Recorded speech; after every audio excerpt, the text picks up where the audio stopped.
doesn't quite get like that here. Maybe, though.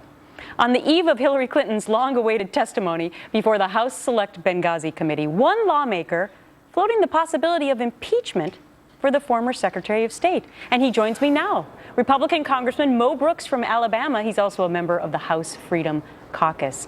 Congressman, great to have you. So how can you be talking impeachment before anyone has been elected? Well, I'm trying to emphasize the seriousness of the offenses that involve Hillary Clinton. I come from a community, Redstone Arsenal, Alabama, a very big military base, a lot of classified information. And we know how important it is to keep classified information secure and how to undertake steps to ensure that our geopolitical foes do not get their hands on it. And there are very serious United States Code provisions that protect classified information, and if you violate them, can result in very serious criminal penalties, including loss of job.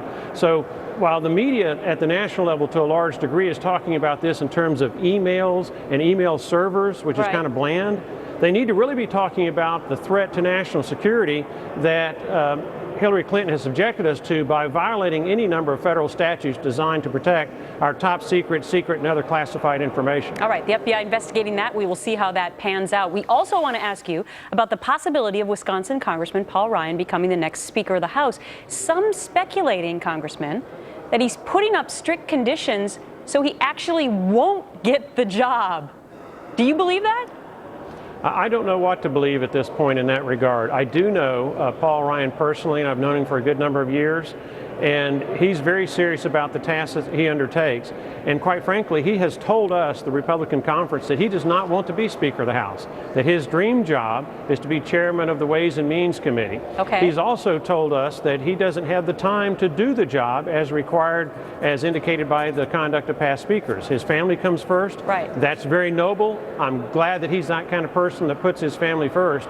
But when he puts these strict constrictions on us, when he says that he doesn't want the job, and then when he finally adds that I don't have the time to do it because family comes first, that suggests to me that perhaps we should be looking at someone who does have the time, that doesn't have kids at that age. Well, you've been behind Daniel Webster, and you're going to be meeting with Paul Ryan in a couple of hours. But here's my question today.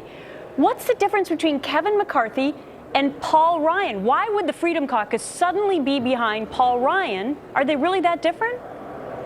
Well, from a voting standpoint, no, they're very similar. Both are from the liberal half of the Republican conference. But for that matter, if you look at Daniel Webster's voting record and you say Heritage Action as the yardstick, Daniel Webster is also from the liberal half of the GOP conference. Perhaps the biggest difference on a policy level is that Paul Ryan is strongly amnesty, strongly open borders. You can look at his past statements over the last 20 years. While Kevin McCarthy has that risk because he's from California, a sanctuary city-state, tremendous pressure on him to be pro-amnesty and pro-open borders. Well, Paul Ryan has visibly taken that kind of position for decades. It sounds like the Freedom Caucus doesn't really know who they want to support just yet. A lot's going to be coming out of this meeting. Congressman Brooks, thank you. Absolutely. Thank you. Imagine being a Border Patrol agent and facing the same challenge